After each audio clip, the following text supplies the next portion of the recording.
Ladies and gentlemen of the press,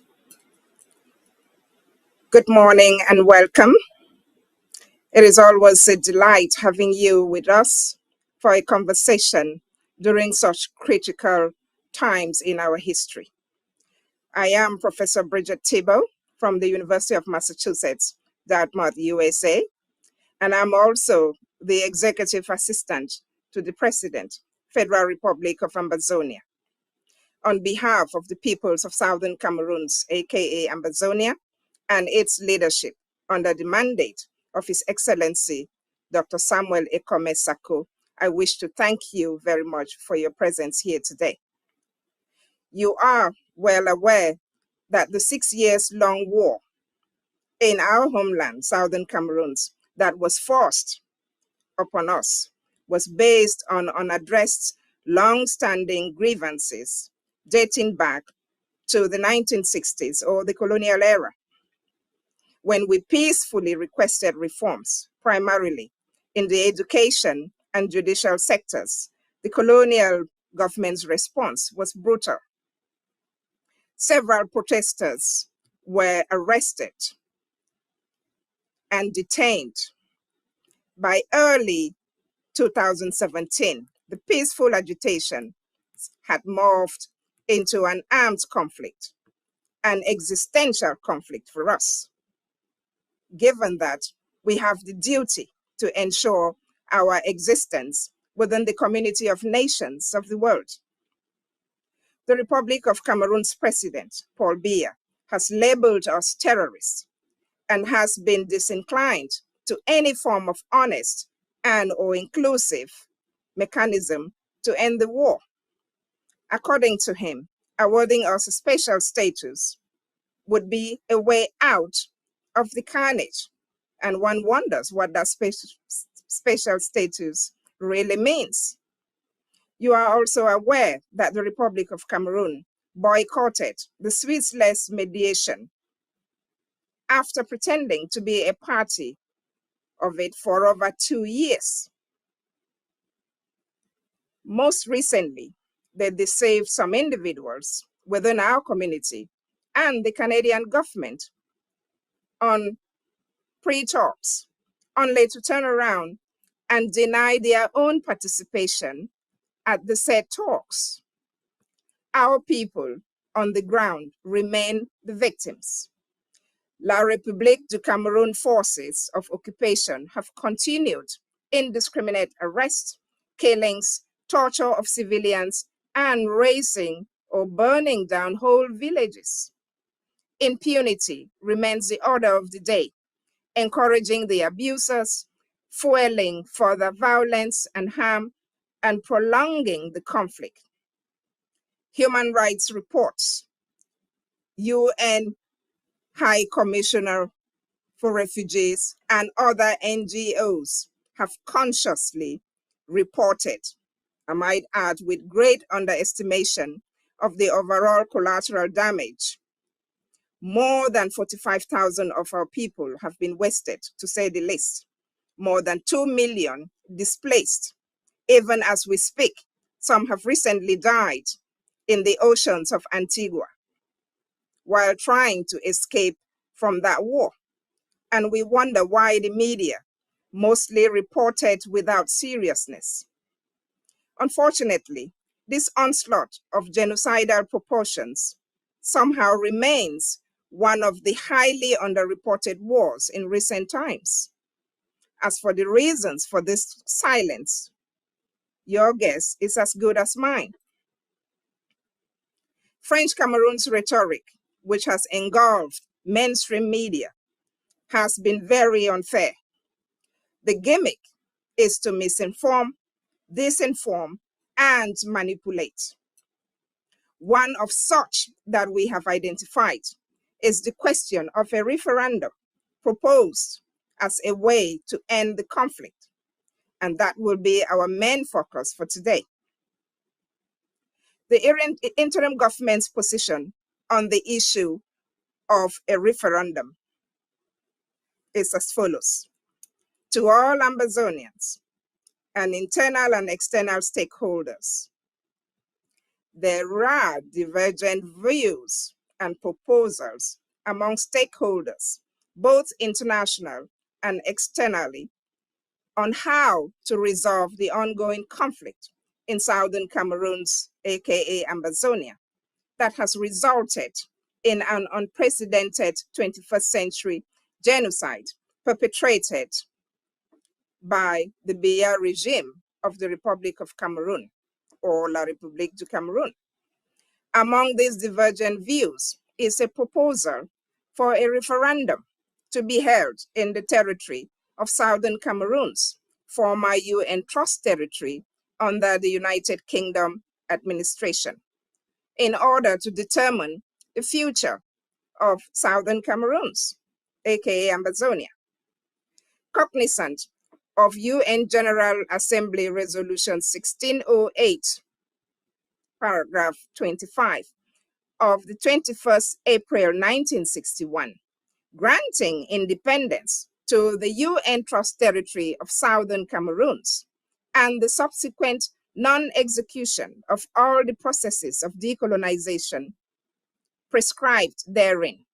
The interim government, representing the aspirations of an overwhelming majority of Ambazonians, has been clear and consistent in articulating the basis of the root causes of the Southern Cameroon's problems, which is the non-execution in its entirety of the above mentioned UN resolution, thus paving the way for the annexation and recolonization of Southern Cameroons by La République du Cameroun in 1961. Therefore, complete decolonization is what we seek. And this involves complete restoration, absolute sovereignty, and recognition of Southern Cameroon's, aka Ambazonia, as the 55th state of Africa. We believe a plebiscite, a non-binding survey of our opinions by the United Nations, is an acceptable democratic process to ascertain the majority view of Southern Cameroonians or Ambazonians since the last plebiscite of 1961. If there is any doubt about the majority's position, we object to any proposed referendum on grounds that it presupposes falsely that Southern Cameroon is a part of La République du Cameroun and is seeking to secede as an independent country.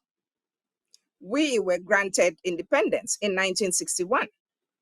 It was only the joining that did not take place legally, and the Republic of Cameroon withdrew from that union project in 1984 when they reverted to their original name prior to 1961.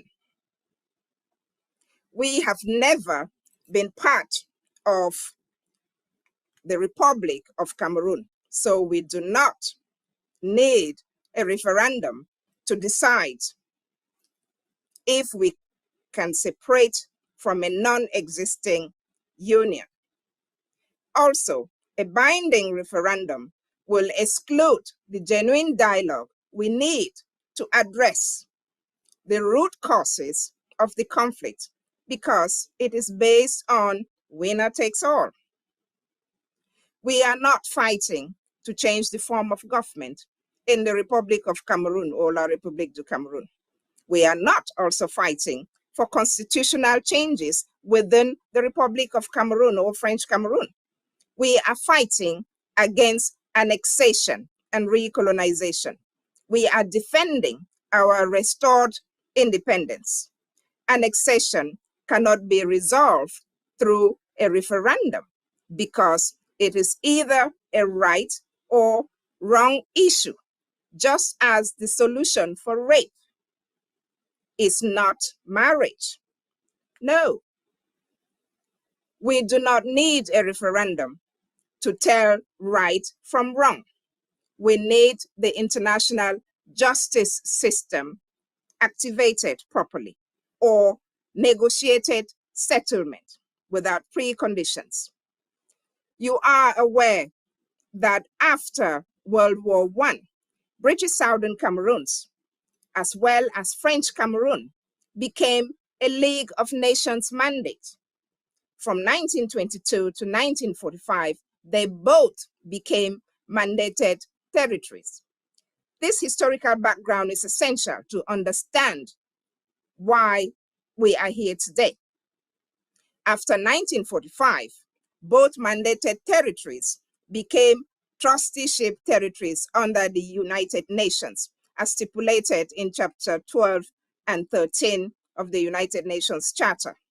The trusteeship system dealt with the supervision of non-self-governing states designated as trust territories.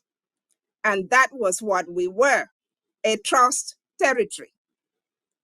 The basic objective of the ITS, International Trusteeship System, as declared by Article 76 of the UN Charter, was the promotion of the political, economic, social, and educational advancement of inhabitants in the trust territories and progressive development towards self-government.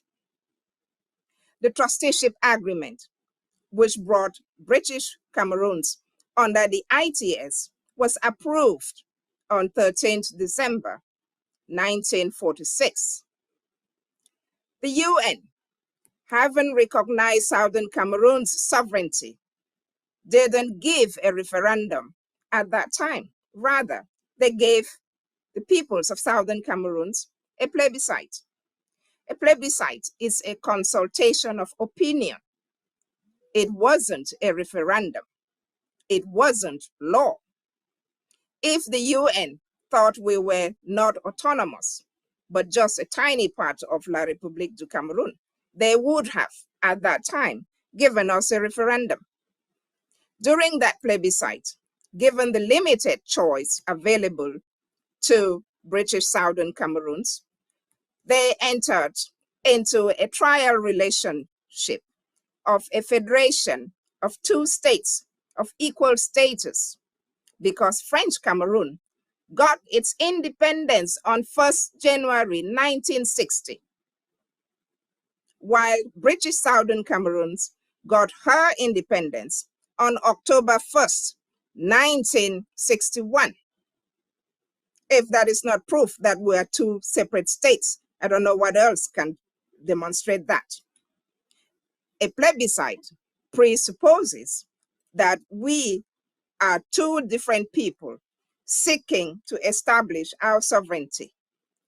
Note that Article 47 of the Federal Constitution between these two states of equal status provided that the federal form of the state shall never be adulterated or changed. And that is exactly where the problem is. In 1972, the French Cameroon unilaterally organized a referendum with one ballot option, oui and yes, which means the exact same thing. For those who don't understand French, oui means yes. Not only was it a one ballot option, French Cameroon was invited to participate. Imagine the British trying to exit from the European Union and everybody, every European nation invited to participate in Brexit. That is not possible, but that is what happened. And this explains why we say the entire process from the get-go was fraudulent and flawed. If the UN wants to serve the majority opinion on this issue, they should conduct another non-binding plebiscite in the Southern Cameroons, not a referendum. This is the threshold position of the people we represent. Therefore, any views or proposals that seek to mask the status quo of Southern Cameroon's colonial status under the Republic of Cameroon is far-reaching and do not represent the aspirations of the overwhelming majority of Ambazonians or Southern Cameroonians as far as this liberation struggle is concerned. Furthermore, the reasonable immediate way forward to end this conflict, supported by the international community and external stakeholders, is a genuine, all-inclusive dialogue or mediated negotiations process without preconditions. The interim government, under my leadership, has advocated for the process, which was spearheaded by the Swiss, but the Republic of Cameroon failed to commit. To concretely resolve this conflict, therefore, and subsequently resolve the issue of the sovereignty of Southern Cameroons, aka Ambazonia, once and for all, another plebiscite preceded by internationally mediated negotiations should be the right steps forward. At this juncture, let me take my leave so that the President of the Federal Republic of Ambazonia can attend to your needs as the press. Thank you for your patience. Thank you for listening to me. Thank you in advance, Mr. President, for taking the time to do this.